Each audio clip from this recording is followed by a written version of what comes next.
estamos, y no he querido que esta presentación esté basada en cosas teóricas, en nada teórico de hecho, sino más bien, por un lado, en mi propia experiencia personal. Es decir, a mí personalmente me mueve muchísimo la relación con personas de distintas religiones.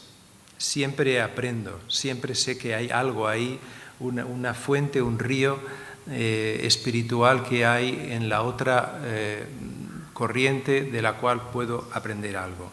Y eso, además, he tenido la bendición de estar trabajando en temas de tipo interreligioso pues unos 30 años, así como quien no cuida la cosa, 30 años. Con lo cual, pues ya el recorrido es un poco, ¿cómo deciros? Pues simplemente poner una mesa redonda donde 3 tipos hablan sobre el futuro de Dios o algo así, dices, ay Dios mío, otra mesa redonda, ¿no? Entonces, después de 30 años no es tan fácil esa situación. Ha habido momentos bonitos, por ejemplo, hicimos un acto en la mezquita de la M30 hace años, para que veáis un poco la dificultad del diálogo interreligioso sobre la marcha, no en la teoría. Pues claro, por un lado lo bonito era tener representantes judíos, cristianos y musulmanes en la mezquita de la M30, que en aquellos tiempos estaba más abierta que actualmente. El imán Mesiri, o Mosiri, ahora no me acuerdo muy bien cómo se llamaba, estaba abierto, el director de la mezquita de Arabia Saudita también, pero era difícil convencer a la comunidad judía, muy difícil, muy difícil.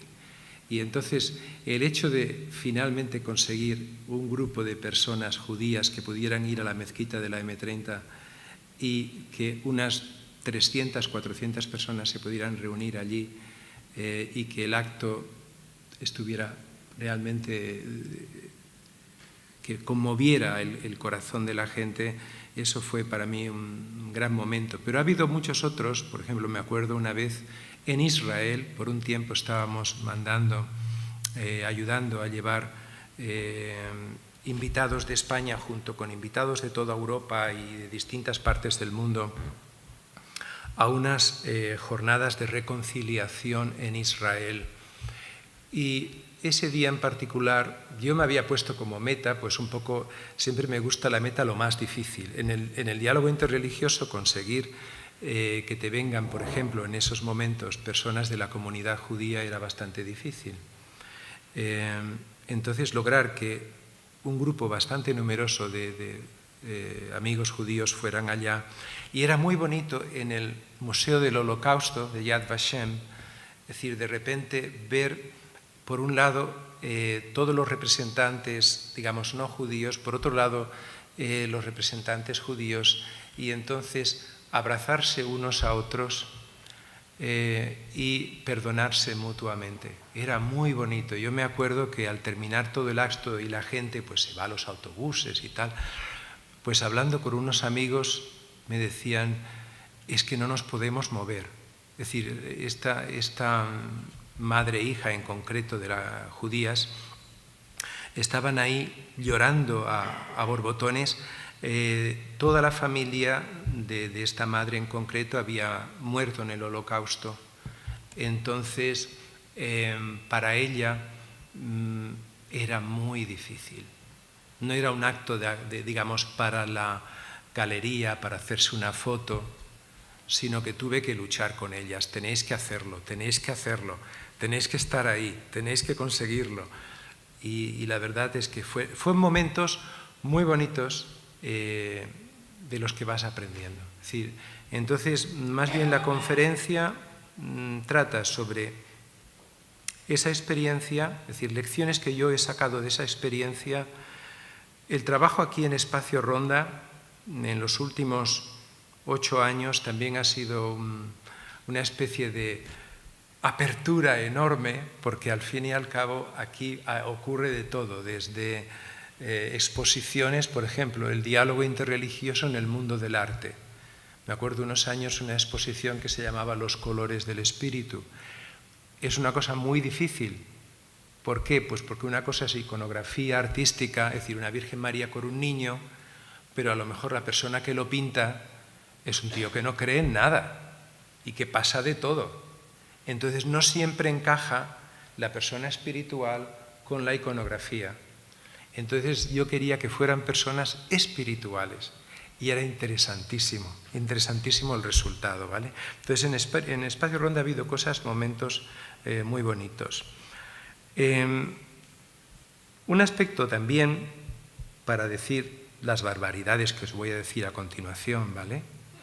Y así que estéis preparados, es que yo me siento un poco como un outsider, es decir, como una especie de fuera de. Y la ventaja que tienes de ser un outsider espiritual, es decir, al ser de un movimiento minoritario, fundado por el reverendo Moon hace muchos años, que ha ido por todas sus dificultades en los medios de comunicación, que ha sido malinterpretado por todo el mundo. Los conservadores te atacan de ser liberal, los liberales te atacan de ser conservador. Los de estos es fabuloso. Es decir, es que no pasas desapercibido, te comen vivo por todas partes, lo cual está muy bien. Es decir, y te permite estar fuera, ver las cosas desde fuera.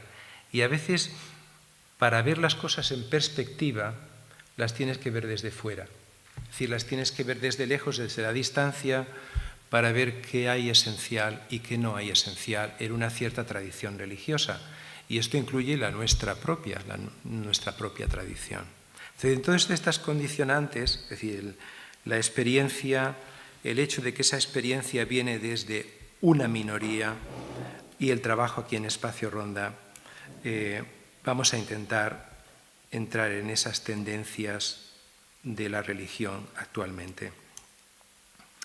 Es decir, lo que podemos ver en nuestra sociedad, esto no hay que ser muy inteligentes, es decir, es que nuestra sociedad está sufriendo de estrés, de soledad, desconfianza hacia las instituciones. Es decir, vemos que hay una realidad social innegable. Es decir, esto está más allá de las religiones, de los partidos políticos, de lo que sea. Es decir, el problema el problema real que la gente tiene que lidiar cada día, en su día a día, eso está más allá de cualquier otra cosa. Es objetivamente real. No tiene nada que ver, digamos, con la teología X o la teología Z. Es lo objetivamente real. Y eso es nuestra sociedad. Ahora bien, el objetivo de la espiritualidad, por tanto, no puede ser irse a las nubes, o el objetivo de la religión no puede estar en irse a las nubes o irse a los mares, como decía la Biblia. No me puedes buscar por aquí, por allá. Me tienes que buscar en la realidad. Es decir, en la realidad, en el objetivo de la realidad. Por tanto, todas las religiones, todos los caminos espirituales deben de estar comprometidos con la realidad para crear un mundo bueno, un mundo de paz. Esto parece simple, pero es como una especie de guía maestra. Es decir, cuando estás despistado, como diciendo, vamos a ver, vamos a descubrir si de verdad el origen del universo es esto o aquello, o si el misterio de la encarnación está... Vamos a ver, ¿esto me sirve a mí para ayudar a la realidad a ser mejor? ¿Para resolver problemas concretos que sufre mi vecina o que sufro yo? Es importante también mirar el prisma ese. También vamos a ver una falta, fijaros que no lo digo de una forma negativa, sino todo lo contrario, positiva. Yo pienso que es el vaso medio lleno, siempre el vaso está medio lleno. Una falta de compromiso formal con las instituciones. Ocurre en todos los niveles.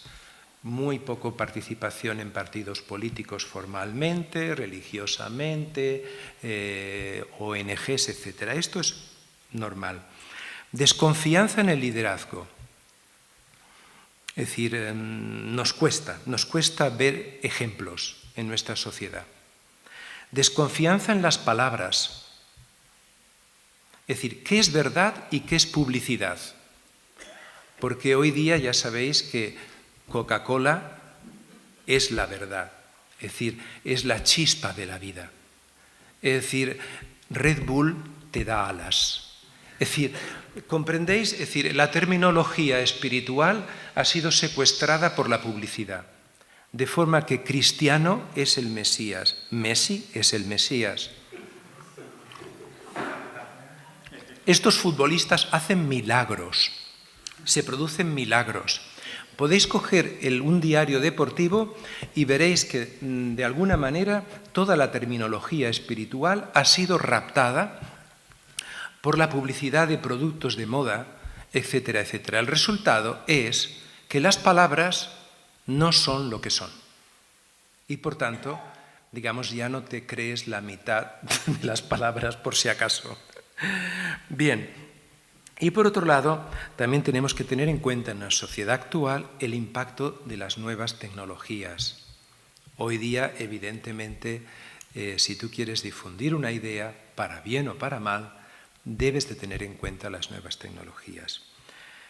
Teniendo en todo esto en cuenta, es decir, la realidad tal y como está, viéndolo desde un lado positivo, vamos a ver lo que yo llamaría brevemente fundamentos teológicos para la esperanza. Es decir, desde un punto de vista de Dios, de la religión, ¿qué nos puede dar esperanza?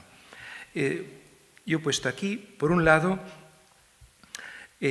la creencia, la confianza en un Dios de compasión y de amor, de infinita compasión y de infinito amor, frente a una comprensión más limitada. Es decir, el amor, por supuesto que vamos a decir que es más importante la justicia, todas las características de Dios más fuertes, más pesadas. Yo creo que hoy día pesa más, llega más la idea de un Dios todo misericordia, todo compasión, todo amor. ¿Vale? Es decir, eso para nosotros debe ser un motivo de esperanza. La lógica del amor nos permite comprender más que muchos libros de texto teológicos. Una madre que está toda la noche, digamos, en un hospital porque su niño está enfermo y tiene que de alguna manera estar ahí porque no sabe, puede entender más el corazón de Dios que una persona que simplemente se va a los textos, ¿vale? Siguiente. En todas las religiones se produce una especie de compromiso, de alianza entre Dios y los seres humanos. Es decir, Dios promete a los seres humanos un mundo de paz, un final feliz, un paraíso. Es decir, esa promesa está en todas las religiones. De alguna manera, sí, somos personas espirituales, debemos de anclarnos por un lado en ese Dios de amor, infinito amor, más que en el Dios de infinita venganza, ¿vale? El Dios de infinito amor y por otro lado el Dios que tiene un compromiso con la humanidad que va más allá de la propia humanidad, es decir, que nos va a llevar a buen puerto. Pero ¿de qué manera? Y aquí yo he puesto una cita de Isaías 55:8, porque mis pensamientos no son vuestros pensamientos, ni vuestros caminos mis caminos, dice Dios.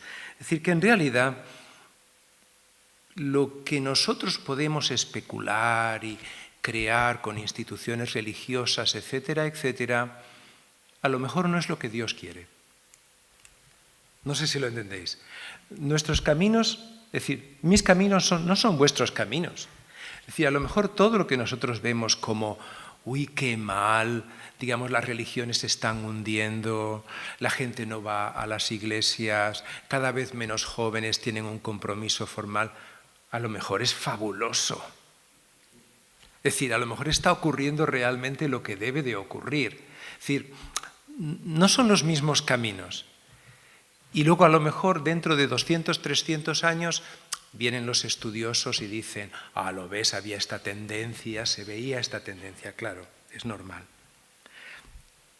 Lo que sí es evidente es, estudiando las tendencias de la historia, es que el futuro siempre será mejor que el presente. Hay que ver qué positivo, ¿eh? El futuro siempre es mejor que el presente. ¿Por qué? Pues porque el presente siempre es mejor que el pasado. Y porque esa tendencia existe. Vamos hacia cuotas de mayor libertad, dignidad, valor, igualdad. Es decir, es muy difícil que tú ahora, digamos, un partido que ganara por, imaginaos, la mayoría absoluta, impusiera la esclavitud de nuevo, por voto popular o algo así. Es que es imposible históricamente volver atrás. Es decir, las cuotas que se van ganando ya no se pueden volver atrás. Por tanto, el futuro siempre es mejor que el pasado y mejor que el presente. Alguno ya me está diciendo, yo veo el vaso medio vacío, pero eso lo dejamos para las preguntas, ¿vale? Yo lo veo medio lleno. El futuro siempre es mejor, ¿vale? Si tenemos en cuenta la trayectoria de la historia. Por tanto, aquí yo he escrito la espiritualidad echa raíces en lo profundo del individuo. Espera, aquí, ya me estaba yendo. Y aquí vamos a ir a las consecuencias, que es donde me podéis echar los tomates. Yo veo un efecto positivo en la secularidad y la laicidad. Es positivo, no negativo. El secularismo permite que haya más libertad y de alguna manera que la gente pueda juzgar por cosas como el sentido común. Y finalmente filtrarlas por objetivos básicos. Esto me hace feliz, esto me ayuda, este camino que sigo, este camino de terapia, de Qigong, por aquí que tenemos una experta en... ¿este camino me ayuda o no me ayuda? La mayoría de la sociedad hoy día no va a entrar en disquisiciones teológicas, sino que va a decir, voy a probarlo, si me ayuda, voy adelante. Es decir, el laicismo de alguna manera es fantástico, porque está basado en ese desarrollo de valores objetivamente universales. Mayor libertad, mayor igualdad, mayor... Entonces, todas las religiones, entre comillas, van a tener que respetar y fomentar esos valores. Si no, esas religiones no tienen futuro, pero es normal, no las van a tener porque el viento de la historia se los va a comer, de alguna manera. La laicidad existe de lo mismo, es decir, hoy día, por ejemplo, esa experiencia espiritual que todos estamos buscando, la experiencia, no llenarnos la cabeza de pájaros, la experiencia espiritual nos hace a todos iguales. Porque ya no es una cuestión de que tú hayas estudiado en un seminario importante, o de que tú te hayas leído 50 libros, o de que tú hayas hecho cosas increíbles, sino al final es, ¿realmente lo estás asimilando y te está ayudando a ser mejor persona? Eso está al alcance de todos. Ya no hace falta... Hay que respetarlo, por supuesto, pero no es necesario ni un sumo sacerdote, ni un mediador, ni un... No, estoy hablando de la religión del futuro. Estoy hablando de una espiritualidad que se vive en el corazón de las personas y que las iguala, porque está al alcance de todos tener esa experiencia interior. Claro, de nuevo, los caminos de Dios son distintos. Tú podrías decir, uy, pero después de haber estudiado teología no tantos años, me dices esto, me has chafado, es decir, me has dejado hecho polvo. Pero bueno, es lo que hay, es el futuro. El futuro va porque las personas, todos los seres humanos, más que pertenecer a religiones o iglesias, sientan una vivencia espiritual interior que les llene, una luz interior. Esa luz es más importante que el pertenecer, es más esencial. Por tanto, la religión no se debe de sostener en dogmas o creencias verdaderas, entre comillas, sino en ser muy humildes y comprender si objetivamente lo que están ofreciendo, que es mucho, proporciona a la persona, a la pareja, a la familia, al entorno, mayores grados de bienestar, de armonía, de felicidad, de salud. Es decir, lo que tú te tienes que preguntar, si algún día estás en una parroquia, en una sinagoga, en una mezquita, en una reunión de chamanes peruanos, etcétera, etcétera, es: ¿esto me ayuda, nos ayuda a crecer interiormente, nos ayuda a ser mejores personas? No se trata de entrar en el juego de esto es verdadero y aquello no es verdadero, y mira lo que me dice esta religión, qué cosa. Pero si no tienes que entrar ahí, eso es un jueguito de niños, esto es como niños peleándose con una pelota. Es decir, sino realmente nuestro objetivo, por ejemplo, como comunidad, es obtener mayores niveles de felicidad, dar caminos para que la gente pueda ser más feliz. Bien, como esa es la verdad que se impone, ¿vale?, hace que las religiones y la espiritualidad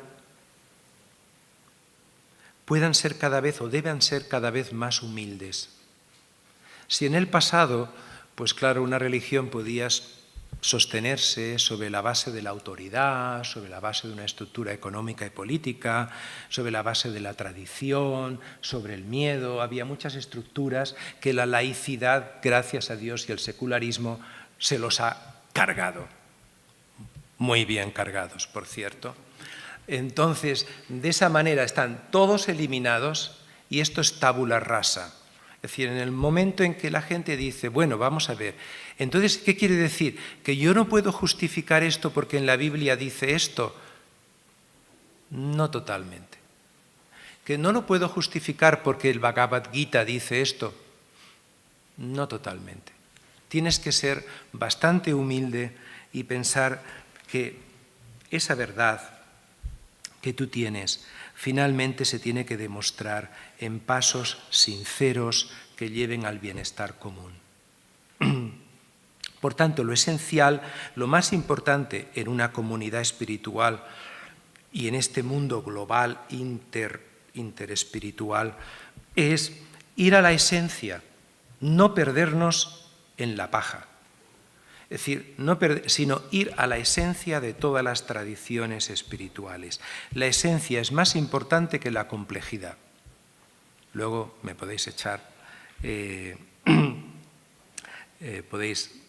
podemos hablar sobre esto. Yo creo que si se busca lo esencial, lo simple, esto nos va a permitir hermanarnos unos a otros. Porque vamos a ir a lo que es nuclear, es decir, lo que es núcleo. Todo lo demás no es tan importante. Si alguien viene a mí y me dice, pero vamos a ver, por poner un ejemplo, no hay, y es una pena, es decir, no hay ninguna justificación bíblica para Gaspar, Melchor, Gaspar y Baltasar. No hay 3 reyes magos en el Evangelio, hay reyes magos, nunca se dice que son 3, sino simplemente que hay 3 regalos. Y tampoco nunca se dice que haya Melchor, Gaspar y Baltasar, ¿vale? Esto pues dice, ¡ay, qué pena, me lo has estropeado!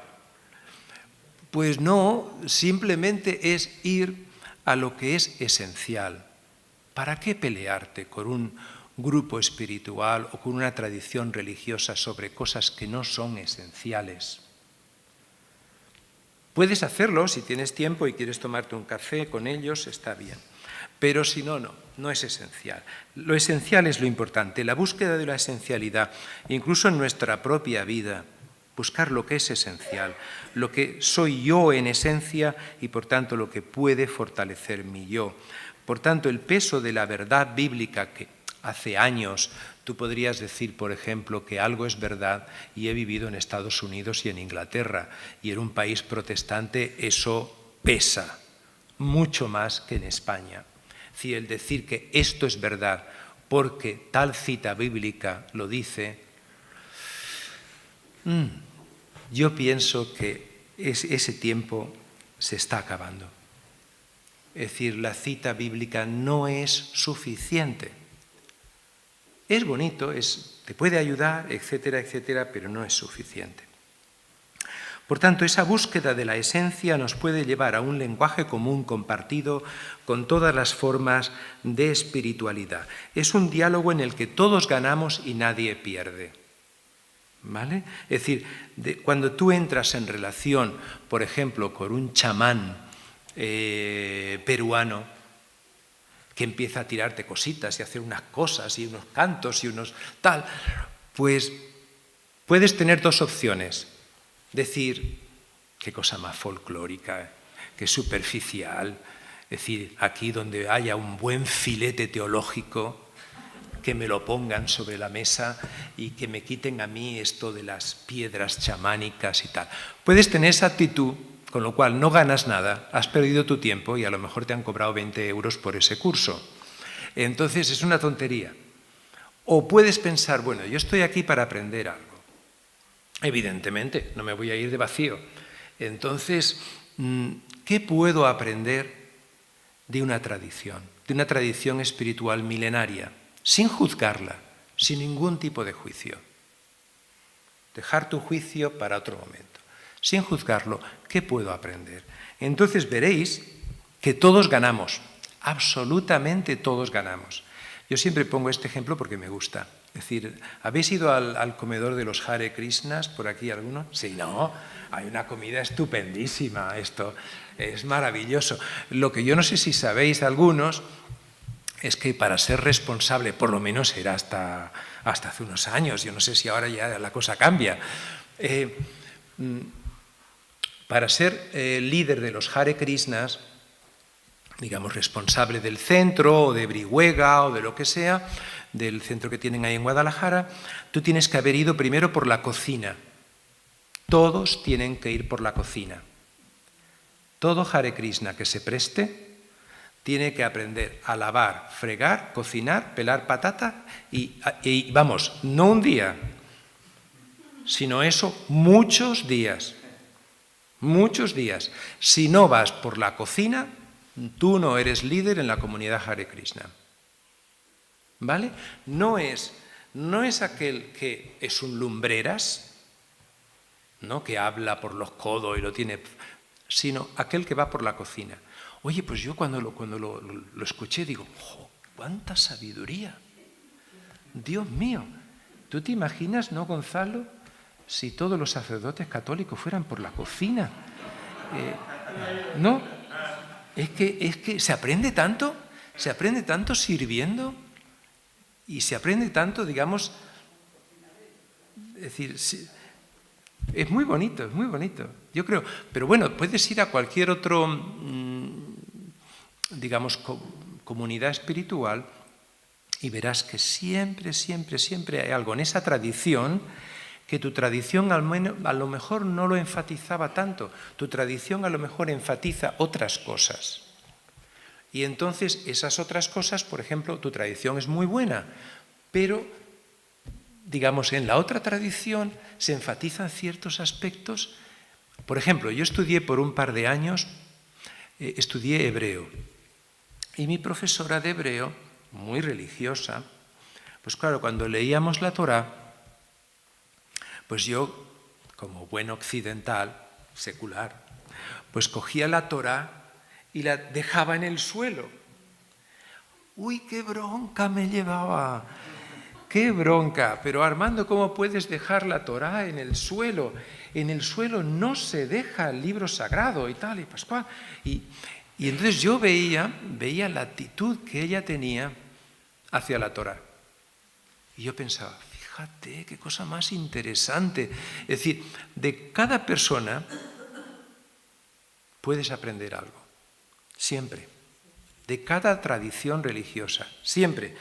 No se debe juzgar, sino simplemente buscar la esencia, y ese lenguaje esencial, común, nos puede crear algo, un diálogo en el que todos ganamos y nada perdemos. No es de nuevamente esta especie de, ¿cómo te diría yo? Es casi despectivo cuando alguien dice religión a la carta o religión de supermercado.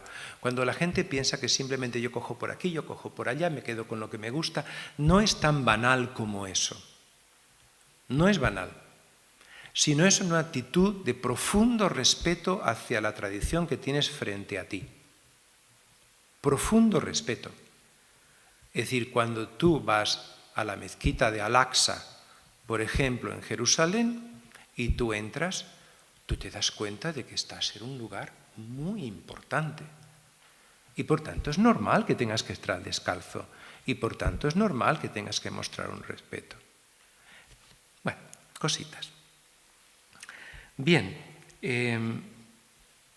por tanto yo creo que van a ir todas las religiones a distintos tiempos, y eso lo podemos hablar luego, por un proceso de humildad y sinceridad que les puede ayudar en un diálogo interreligioso, no de la cara a la galería, sino una cooperación sincera para que juntos puedan mejorar la sociedad. Esa sinceridad les va a llevar también a una mejor relación con la ciencia, con la tecnología. Si hay algún tipo de creencia religiosa que no tiene sustento científico, se tira a la papelera. Tan rápido como eso, como haces el papel y lo encestas. Es decir, tan rápido como eso, porque lo que importa finalmente es la construcción de un mundo de paz, de unidad, de amor, donde la gente realmente sienta a Dios en su corazón. Lo demás, no. Entonces, si hay algo esencial, yo creo que esa sinceridad por parte de la religión, por parte de la ciencia, por parte de la tecnología, esa sinceridad y humildad es necesario por todas partes, ¿no? Bien, otra tendencia que vamos a ver y que estamos viendo actualmente es que las fronteras entre qué es religión, qué es espiritualidad y qué está más allá de la frontera se pierde. Esas fronteras ya no están tan rígidas. De forma que tampoco hay que tener miedo. Acordaros del camino del vaso medio lleno. Yo lo veo medio lleno. Es decir, si es una terapia, imaginaros, pues no sé, por ejemplo, es Ho'oponopono espiritual. Es coaching, mindfulness, chamanismos, talleres de perdón, constelaciones familiares. ¿Para qué liarnos? ¿Para qué empezar a hacer el juego de cajitas? Donde decir, aquí está la cajita de lo religioso, aquí está la cajita de lo espiritual, aquí está la cajita de las autoayudas, aquí está la cajita y vamos a colocar cada cosa en su cajita. Veréis que eso no es posible. En el momento actual no, porque el lenguaje que utilizan unos y otros van siendo muy parecidos. Y veréis que de repente, pues una profesora de yoga se te enrolla de una manera que dices, pero ¿cómo es posible si me está diciendo prácticamente lo que me decía el cura el domingo pasado en la parroquia, pero ahora me lo dice la de yoga? Y luego el que te va a convencer de que seas vegetariano también te va a utilizar un argumento que es un argumento de tipo espiritual. Veréis que finalmente las fronteras se diluyen. Y está muy bien que se diluyan. Es decir, dejar que cada uno pues lo decida.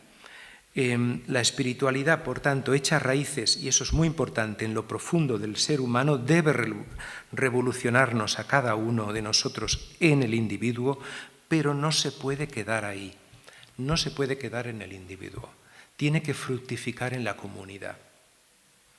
Y lo que va a pasar también en esa comunidad, entre comillas, comunidad, en esa religión que estamos yendo, yo no sé si estáis viendo vosotros, como decía Jesús, las hojitas en la higuera, las pequeñas señales del cambio. Esa comunidad que se va creando ya no es una comunidad de miembros certificados porque han hecho un rito, se han bautizado, han hecho lo que sea, o han firmado una hoja de accesión a tal. Ya no se establece esa comunidad tanto por afinidad de creencias, entre comillas, sino muchas veces por una especie de comunicación del corazón.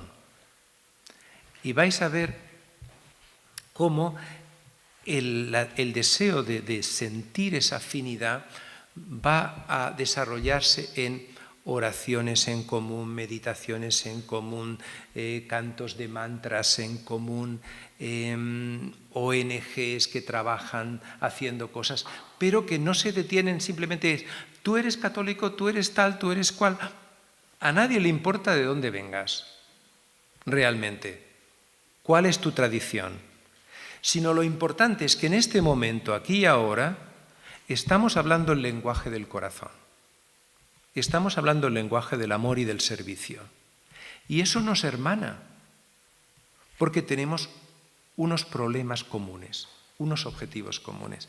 Esta comunidad, por tanto, es la que poco a poco se va a ir generando. Mi experiencia, fijaros, mi experiencia, y ya pronto voy acabando,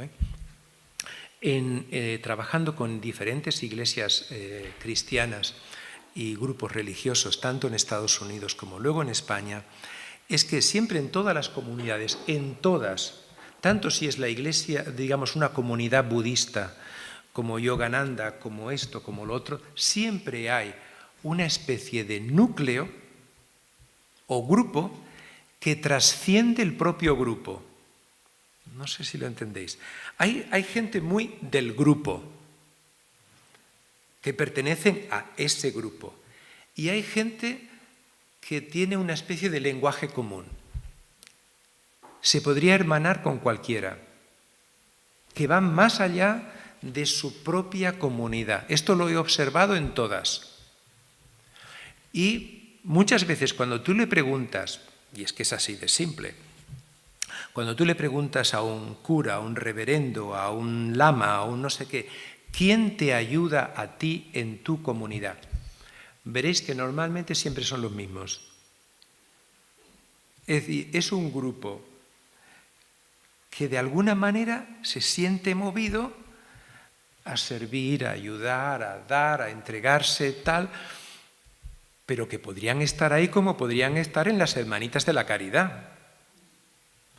Porque es una especie de lenguaje de corazón que ellos utilizan esa tradición espiritual pues como un vehículo para servir a los demás, por las razones que sean, pero la trascienden. La trascienden. Eso es muy bonito de ver, y lo veréis sobre todo cuando habéis trabajado con muchos grupos, os dais cuenta enseguida de ese tipo de ese lenguaje común, ¿vale? Es decir, tenemos que de alguna manera superar. Hay gente, los del vaso medio vacío, que siempre dicen, no, pero vamos a ver, Armando, no, esto no puede ser, me estás confundiendo, porque aquí hay un problema. Primero, si todos nos vamos mezclando, churras con merinas y lobos con ovejas, es decir, al final esto es ni es gazpacho ni es salmorejo, es una especie de tontería que me estás vendiendo tú aquí, ¿no? Y entonces esta gente del vaso medio vacío, luego me echáis los tomates, siempre te dicen, no, es que esto es un tema de identidad. Es decir, hay que preservar nuestra identidad frente a los demás. Es decir, cuanto más parece que tienes tu identidad, pues de esa manera, digamos, no te confundes con el resto del personal. Y por otro lado, también te pueden sacar el argumento de la tradición. Hay que mantener la tradición. Es decir, de alguna manera, ya sabes, si se deja de reverenciar la estatua de tal, pues hombre, mi abuela lo hizo, mi bisabuela lo hizo, la tradición hay que mantenerla. Vale, pero ha habido muchas tradiciones que se las ha tragado la historia. Esto es como mantener los viejos libros de vuestros abuelos en vuestra casa. Si no los tiráis vosotros, los tirarán vuestros hijos. Y si no los tiran vuestros hijos, los tirarán vuestros nietos. Es decir, tarde o temprano la casa hay que limpiarla. Y entonces mantener siempre cacharros y cacharros y cacharros porque eran del abuelo y porque tal, está bien, y yo soy de los que guardan, ¿vale? Es decir, pero soy consciente de que es una tontería. Mañana me podría ir con una maleta. Sinceramente, de nuevo, yo creo que no le estamos haciendo un favor a Dios, porque Dios no le interesa ni la identidad ni la tradición, no está aquí para ese juego, sino acordaros, el bien común, es decir, una sociedad de paz, una gran familia humana. Si se consigue esto, Dios salta de alegría y todos los demás saltamos de alegría. Aunque en el proceso pues hayamos dejado de ser un poquito algo. El tema de la identidad lo podéis ver en el Brexit o lo podéis ver en la identidad pues ligada a una lengua, ligada a una tierra, ligada a un pasado, ligada a una sangre, a un linaje. Está bien, pero es un tema de pasado, no es un tema de futuro. Entonces, si estamos hablando de futuro, es un tema que la identidad tomada de esa manera, no. Mi identidad esencial es que yo soy hijo de Dios. Esa es mi identidad. Todo lo demás es superficial. Es como una especie de aros de cebolla. ¿Cuál es el centro de la cebolla? Es que yo soy hijo de Dios. Y que todos los demás lo son. Eso es nuclear. Todo lo demás son capas culturales, capas religiosas, capas, etcétera, etcétera, y que no podemos perdernos de vista. No creo que nos dé mucha penita, pues si hay que sacrificar ciertas cosas, pues se sacrifican, no pasa nada. Vamos a ver pues esa, y ya termino, esa espiritualidad, por un lado, yendo hacia afuera, hacia una comunidad compartida, es decir, ver a la humanidad entera como una gran familia humana, y eso implica el voluntariado, el servicio, el que hoy día mucha gente vea la espiritualidad, muchos jóvenes, pues no como un retirarse, sino un entregarse a los demás en cosas muy concretas, en los refugiados, en temas concretos que tienen que entregarse a ellos, y ahí está Dios. Dios no está en una especie de cosa extraña por ahí flotando, sino en esos pasos concretos para construir un mundo mejor. Y finalmente, yendo hacia una conciencia ecológica global. Es decir, muchas religiones, y en eso el cristianismo, la verdad es que tenemos que aprender mucho de otras tradiciones, no tenemos un sustento tan grande, digamos, de relación con la naturaleza, pero no pasa nada, se puede aprender. Toda la espiritualidad del futuro tiene que estar en sintonía y en armonía con la naturaleza, absolutamente, si no, no puede sobrevivir. No puede haber ningún tipo de teología que diga el hombre es nuclear, es el centro, es tal, todo en función del hombre, lo que haga el hombre. No, es decir, todos formamos parte de una gran familia. Yo el otro día daba aquí un discurso que lo titulé El Gran Palacio de Dios. Y es muy bonito, a mí me ha ayudado a comprender que todo lo que estamos aquí alrededor nuestro es el Palacio de Dios. Es decir, imaginaros, las nubes es parte de un palacio. Las montañas, todo lo que te rodea es un palacio. Igual que cuando tú vas a un palacio, a mí no me han invitado nunca, pero bueno, pagando la entrada del palacio real, pero hasta ahí he llegado. Bueno, una vez, pero esto ya es casi un chiste, una vez me empeñé, como sea, en hablar con Monseñor García Gascó, ¿no? ¿Se llamaba?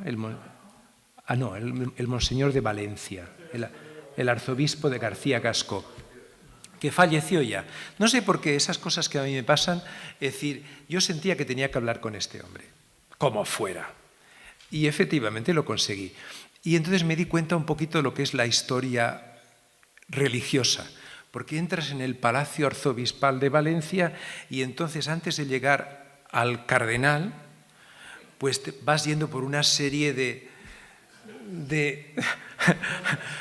puertas, pero que no son de iniciación, digamos, en una comprensión última, sino es un proceso de amedrentar al personal, ¿no? Es decir, es como decir, chico, estás entrando en el Holy of Holies, es decir, estás entrando en lo más sagrado y por tanto te vamos a hacer pasar por una serie de estancias, la palabra es estancia, ¿no?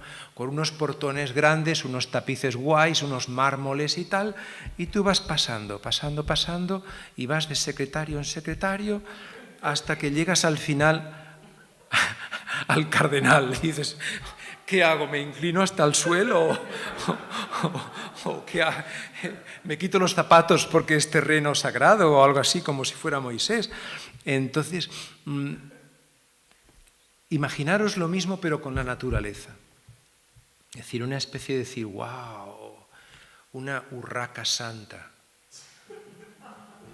una encina santa, unas nubes santas. Ahora me está cantando un himno santo, este mirlo, y tú dices, wow, el mirlo me habla y me está diciendo algo de Dios. ¡Qué interesante! Pues ese es el palacio de Dios. Os voy a leer algunas cositas y con eso concluyo, de 3 tradiciones distintas, unas palabras de Rumi, digamos el gran sufí de 1200 y pico, y dice, sé como el sol en tu gracia y misericordia. Sé como la noche para cubrir las faltas de los demás. Sé como el agua que fluye en tu generosidad. Sé como la muerte en tu rabia y enfado. Sé como la tierra en tu modestia. Aparenta lo que eres. Sé lo que aparentas. Rumi. Todos podíamos firmarlo. ¿Sí? El lenguaje universal del amor. Y ahora, Madre Teresa, necesitamos encontrar a Dios, pero Él no puede ser hallado en el ruido y desasosiego.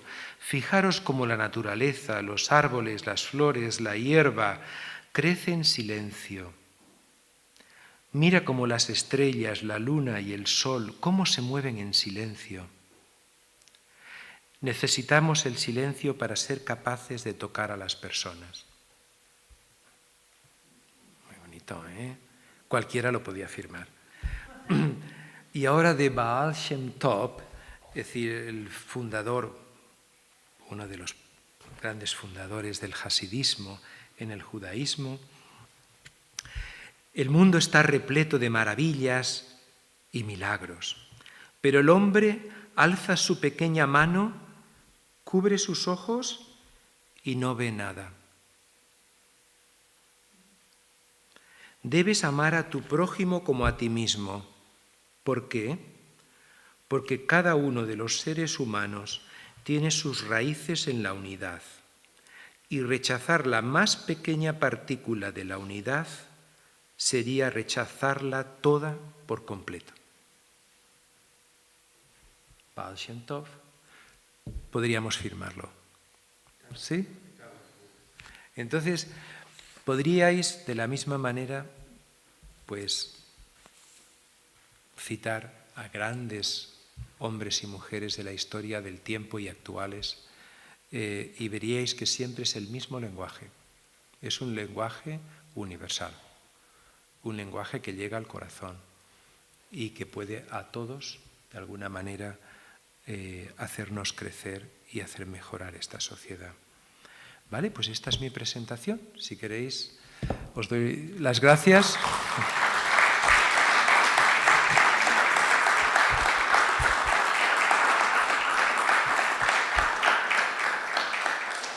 No sé si tenéis algún comentario, alguna cosa. Es futurología espiritual, ¿eh? Es decir, de alguna manera.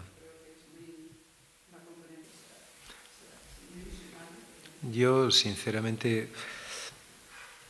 es que pienso que, por ejemplo, las instituciones religiosas no están para mantenerse en el tiempo, no para institucionalizarse todavía más, sino todo lo contrario, para servir a la gente, servir. Y ahí en el servicio confluimos todos.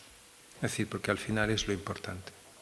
Pero se puede aprender, mira, mientras hablabas, cuando decías de la persona más sencilla, en Estados Unidos yo vivía en un barrio negro y entonces la mayoría de las iglesias que yo visitaba eran iglesias negras, pentecostales, porque ahí es muy claro, es decir, es negro, blanco. Entonces me sorprendía, conociendo familias, yo vivía con una familia negra también, me sorprendía la seriedad con que tomaban el momento de ir a la iglesia. ¡Qué seriedad! Porque de repente una familia que yo conocía perfectamente, porque eran mis amigos y yo vivía allá, comía con ellos, etc., muy pobres, muy pobres, en barrios dominados por crack, delincuencia y dificultades, desempleo, muy pobres. Pero cuando llegaba el domingo, veías a esa señora o a ese señor transformarse con un traje precioso, con un sombrero precioso, con un tal. Luego ir al servicio, que de verdad, qué maravilla. Es decir, vas a un servicio pentecostal o bautista negro y vamos, luego ya no puedes ir a otro. Es decir, ya te quedas enganchado porque la música es increíble, ¿no? Y el contenido y tal. Y veías la seriedad. Y yo pensaba, fíjate, una persona tan humilde, pero que se toma este momento con tanta seriedad, con tanta devoción. Y al mismo tiempo, algunos de estos pastores evangélicos, es que es diferente, en Estados Unidos cada iglesia es muy clara, ¿no? Es decir, y tienes que... Hacían cosas muy atrevidas que yo pensaba, fíjate qué interesante. Por ejemplo, una vez ¿cómo se diría? Un pase de modelos, fashion show, es decir, un pase de modelos por 2 o 3 horas. Las señoras de la congregación de repente hacían un pase de modelos para recaudar fondos para una causa. Entonces cada una había traído su trajecito guays y delante del altar iban todas como en plan tal, enseñando su cuerpecito salado. Y luego los señores. Y yo pensé, fíjate qué interesante. En el fondo, todos son barreras en tu propia mente. Porque tú puedes utilizar cualquier cosa para servir a Dios y para servir a los demás. Da igual lo que sea. Es la motivación, ¿no? A ver, ¿algún comentario?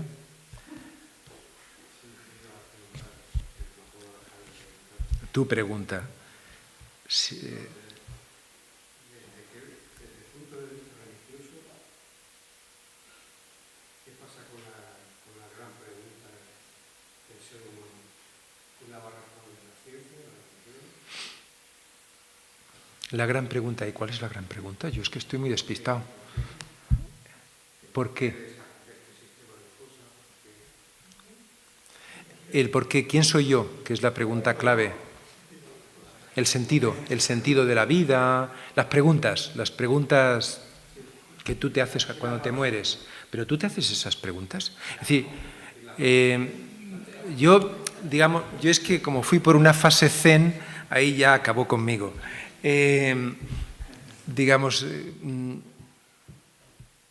No sé.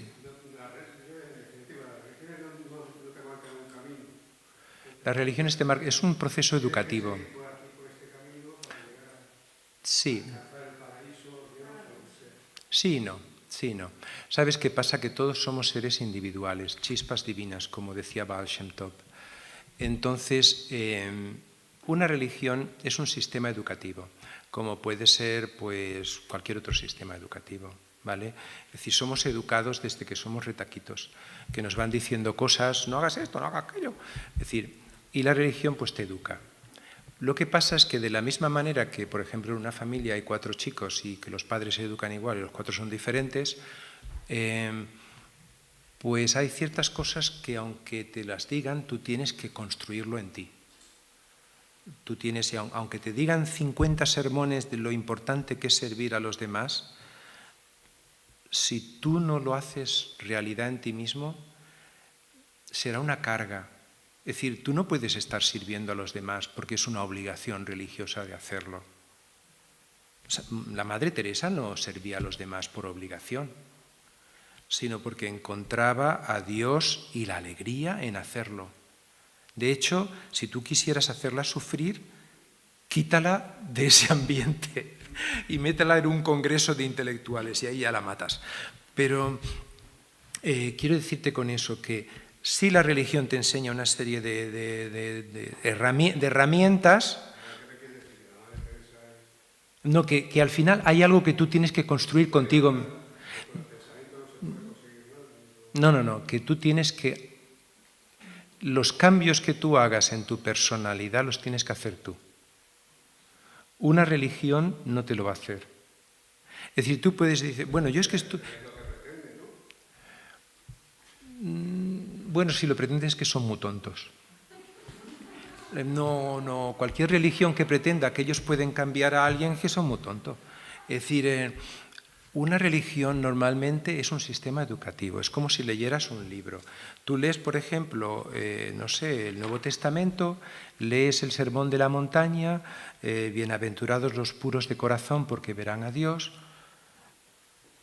Vale, pero eso quiere decir que si yo quiero ver a Dios, debo ser puro. ¿Pero qué quiere decir ser puro? ¿Y qué quiere decir ver a Dios? ¿Cómo lo hago? ¿Cómo es el camino? ¿Qué es el camino? ¿Qué va? Yo no tengo ni idea. Es decir, eso, la letra pequeña no, la letra grande sí, la letra grande está en el texto. La letra pequeña, Jesús te dice, yo soy el camino, sí, pero ¿cómo? Ese cómo es el proceso que tú tienes en el día a día. Es decir, el trabajarte a ti mismo, de forma que 2 personas pueden ser mormones, Hare Krishnas o budistas, y su nivel de conciencia es diferente. Totalmente diferente. No, porque uno no se ha trabajado suficiente y el otro sí se ha trabajado suficiente. Entonces, a veces no es lo que se tiene, sino lo que se hace con lo que se tiene. ¿Comprendes? Es decir, esta señora, por ejemplo, hablaba de gente muy sencilla. Hay gente que con muy poco hace mucho y hay gente que con mucho hace muy poco. Es decir, que tienen muchas posibilidades, mucha capacidad, mucha intelectualidad, mucho conocimiento, pero con todo eso que tienen, hacen poco. Y hay gente que con muy poco entienden cosas muy esenciales, muy nucleares, y entonces con ese poco que entienden hacen mucho. Bueno, es algo que tú tienes que descubrir. Yo no te lo puedo decir. Es un secreto.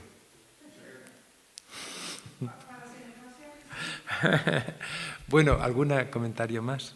Sí, define Humildad. humildad. Uy, ya me estás... Que te lo defina. Es muy difícil. Pero, hombre, yo quizás, por decirte algo, es decir, esto es como decirte, defíneme tal. Yo creo que es un proceso de desapego, ¿vale? Es un proceso de desapego, en el cual tú tienes que... hay falsa humildad. Por ejemplo, si tú tienes una capacidad para ser un líder en una cierta situación, El no aceptar tú asumir esa responsabilidad es falsa humildad. ¿Me entiendes? Si tú, por ejemplo, dices, yo por ser humilde me hago invisible y entonces me retiro a una esquina y me hago monje ermitaño. No, eso es falsa humildad. Y entonces estás simplemente hinchando tu ego de falsa humildad. Sino lo que tú tienes que hacer es decir, bueno, vamos a ver, ¿cuáles son las cualidades que tengo? ¿Qué es lo que Dios me ha dado? ¿Cuáles son mis tesoros? Jesús habla de los famosos talentos. Es decir, ¿qué talentos yo tengo? ¿Cómo los invierto? El poner a disposición de los demás tus talentos es humildad. Aunque alguna gente pueda no entenderlo y pensar, wow, qué persona. Es decir, quiere llegar a ser no sé qué, pero a lo mejor es el camino, es lo que Dios te está pidiendo. Te está pidiendo que tú pongas... Por eso que la humildad no significa simplemente ser una especie de personita ahí en la esquina, que no sabe... No, una actitud de negarse a uno mismo, de desapegarse, de decir, no, yo estoy aquí para fomentar una alegría en común, más que mi propia tal, ¿no? Pero bueno, seguro que hay 50 definiciones de eso. ¿Algún comentario? Ay, Paloma, dime. Yo hoy pensé que iba a entrar en polémica contigo. Ah, qué guays. Pero no. Ah. Estoy completamente de acuerdo contigo desde el principio hasta el final. Ah, qué bien. O sea, yo estoy totalmente de acuerdo, de verdad. Y te voy a decir que ese futurismo que has dicho está llegando ya en muchos lugares. Yo acabo de venir de un lugar, de Alemania, donde han conseguido eso. Ya. Los demás que no han conseguido. Y se está consiguiendo, ¿verdad? Y se está consiguiendo en muchos otros lugares. O sea, que es fantástico. Es que estoy totalmente de acuerdo, me has dejado genial. No. Qué guays. Pues mira, para eso estamos, para dejar genial a las personas. Hombre, vamos a ver. Si lo llevamos solo al terreno personal o familiar y tal, pues claro, evidentemente podemos tener la suerte de estar en un ambiente... Un tema polémico, por ejemplo, sería el Islam, la situación del Islam actualmente. Dejando aparte, y yo digo por sacar algo polémico para que así, pues aquí haya un poquito de tomate, ¿no? Para que no estemos aquí todos tan tal, ¿no? Es que si no... Ya, sí.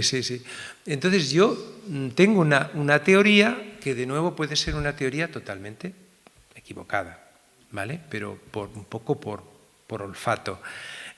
Es que yo sinceramente creo que, por ejemplo, las inmigraciones del Islam a Europa, a Estados Unidos o a países donde hay niveles de libertad social más grandes, es algo que es la voluntad de Dios.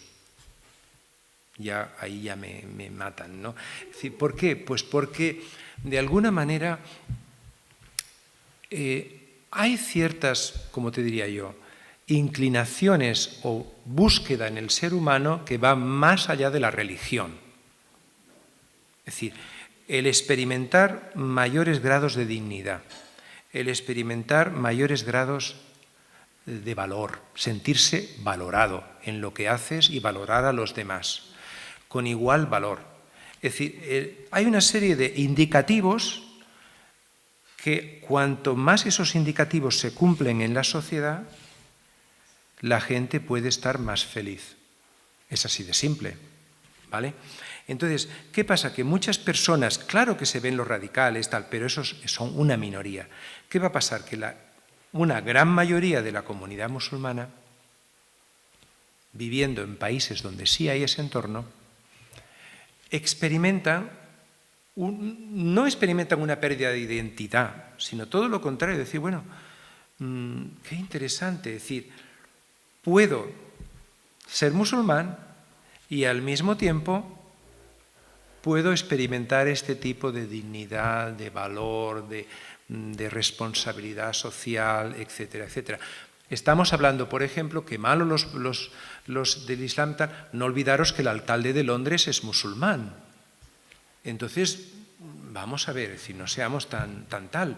Es decir, la gran mayoría de las personas van a ir por ahí. Entonces, lo interesante es un proceso de secularismo sano que haga que la gente, hombre, que valore lo esencial de la religión, de las tradiciones que han recibido, pero al mismo tiempo sepan valorar, ¿no? Es decir, que hay ciertas cosas que pertenecen al siglo XXI y al siglo XXII y que debemos ir hacia ellas, ¿no? Yo creo que se va a dar. Se va a dar porque la naturaleza humana es imparable. Se dará. ¿Vale? Lo que pasa es que, claro, vivimos en tiempos en los cuales vemos esa tensión y dices, madre mía, cómo está la cosa, ¿no? Pero yo creo que no. Yo creo que hay más, digamos, más testimonios de buena voluntad entre personas de distintas religiones, matrimonios mixtos, escuelas con niños de todas las distintas religiones, hospitales con médicos de todas las diferentes creencias. Tenemos más testimonios de gente colaborando juntos en el bienestar social que lo otro, que es un poco, pues que no es tan... Yo creo que vamos hacia ello. Bueno, de hecho estamos en ello. Es decir, si hoy pensamos que la fuerza de esas religiones mayoritarias están en sus iglesias, parroquias o tal, no. De hecho, digamos, el porcentaje, por ejemplo, en España, que podría considerarse católico practicante, cada vez es menor. Lo cual no quiere decir nada, ¿comprendes? Yo pienso que, y vamos a hacer otra vez futurología, pero esta de la buena, es decir, esta ya con bola mágica, ya es apaga las luces y bola total.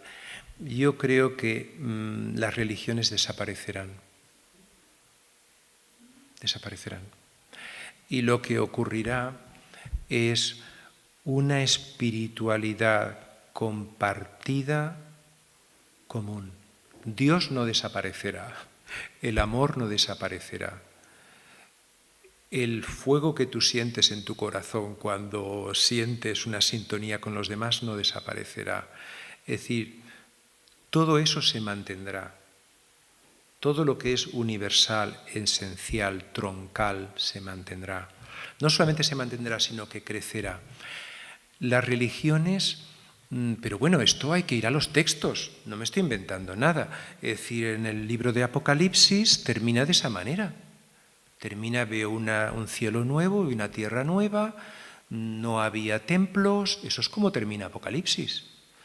Entonces, la mayoría de las religiones tienen una especie de capítulo final en el cual la esperanza es ir a una sociedad más allá de la religión.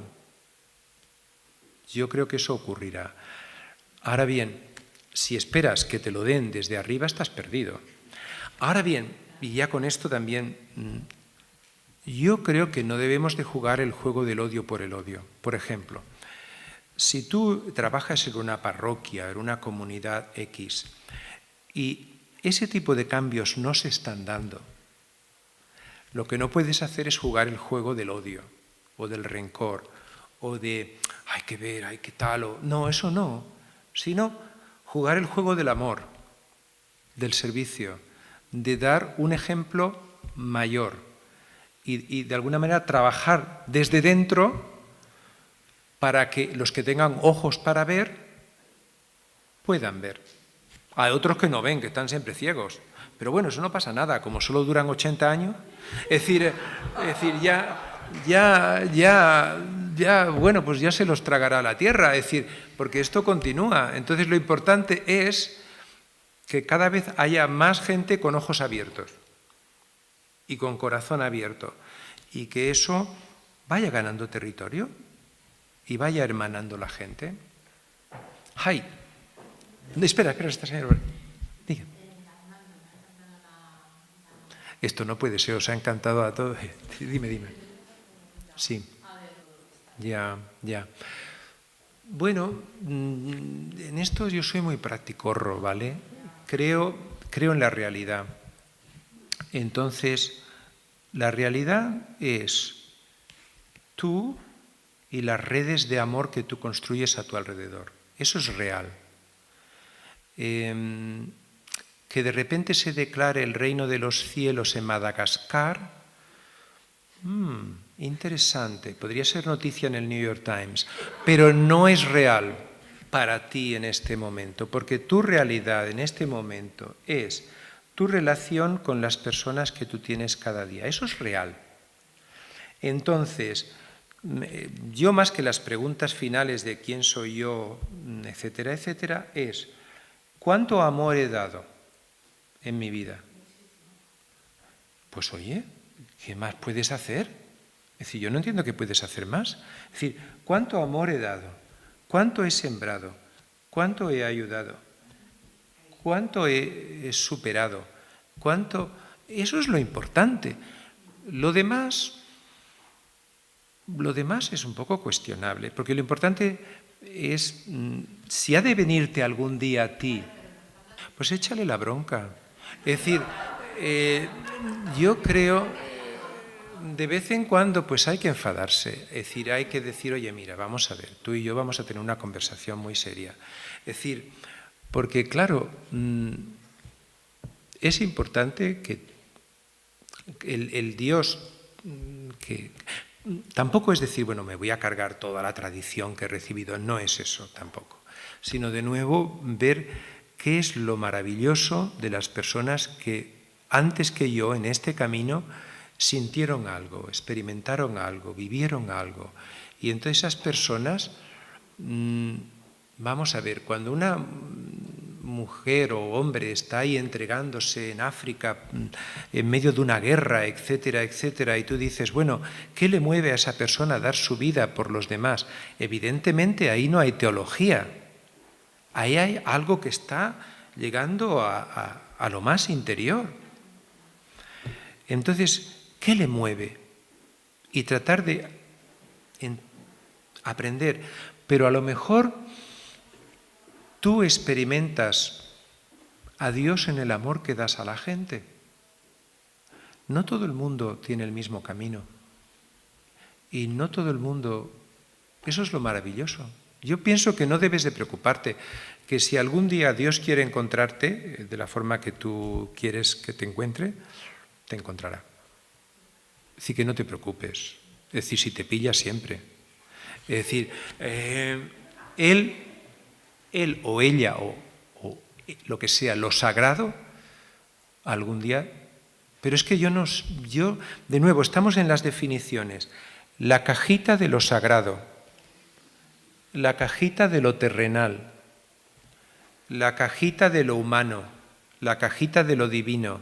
Son cajitas. No existe.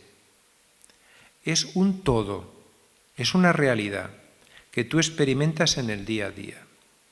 Por tanto, el amor que tú das a una persona es sagrado, es divino. Y lo que tú sientes por esa persona es sagrado y divino. Es así.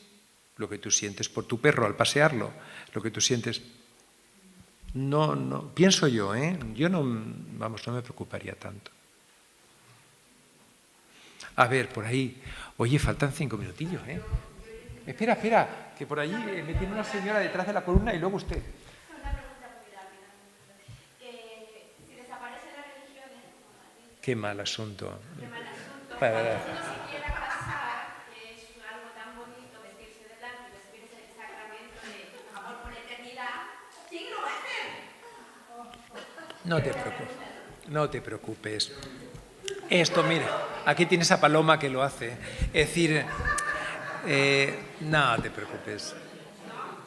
No, porque mira, en esencia, ¿sabes qué pasa? Que en esencia, yo una vez, mira, brevemente, una vez estuve en Berlín traduciendo en una de estas cabinas de traducción automática que te vuelven enloquecido del español al inglés, inglés-español, ¿vale? Y fuera había un rabino con una pinta que parecía la reencarnación de Baal Shem Tov. Y entonces yo no me podía, digo, a este hombre me lo tengo que pillar porque tiene un aura, una cosa. Y total, nos hicimos muy amigos a lo largo de años, luego más tarde.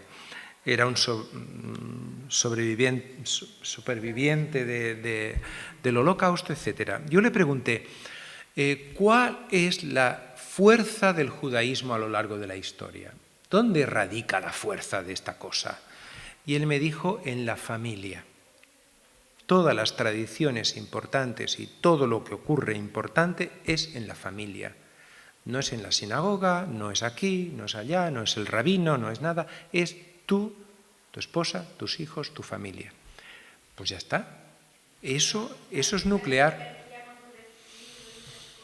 Tú te coges una playa preciosa, una montaña preciosa y nada, tú te montas ahí una ceremonia y ya con eso terminamos. Bueno, yo pienso que es un poquito lo del vaso lleno y vaso vacío, ¿vale? Si habéis visto la película El Mago de Oz, ¿lo habéis visto? Entonces el león no tiene coraje y entonces dice, es que me falta coraje. Y entonces dice, bueno, lo que tú necesitas es un diploma. Entonces le dan el diploma de mucho coraje y a partir de ahí ya empieza a rugir mejor. Entonces, realmente, si tú piensas que no lo tienes, no lo tienes. ¿Me entiendes? Lo importante es pensar que lo tienes. Que lo tienes, que tienes... Pero es que da igual. No es una cuestión de creerlo, la fe no es una creencia. Vamos a ver, es como si yo te dijera la confianza. Cambia la fe por la palabra confianza. O cambia la... Cualquiera de estas cosas son, digamos, adjetivos de relaciones reales. Yo tengo fe, por ejemplo, en una persona que conozco, que me va a responder de una cierta manera. Pues eso no es un tema teológico abstracto, difícil, imposible, sino más bien es la construcción que tú haces cada día con lo que tienes y llenar de intención tus días a días. Es que si tú piensas que para llegar a sentir a Dios te tienes que retirar al Himalaya, estás perdida, porque ahí no cabe toda la humanidad. Simplemente es llenar de intención las cosas sencillas que se hacen cada día. Y cuanto más intención le pones, más valor cobran. ¿Vale? Oye, muchas... Percepción, efectivamente. Bueno, yo, como siempre, soy muy fiel al horario. Quiero daros las gracias a todos vosotros. Gracias por vuestras aportaciones. Siento si no ha habido más tiempo para que todos pudierais compartir. Pero bueno, yo quiero deciros que construyamos juntos un mundo mejor. Eso es lo importante. Gracias a todos.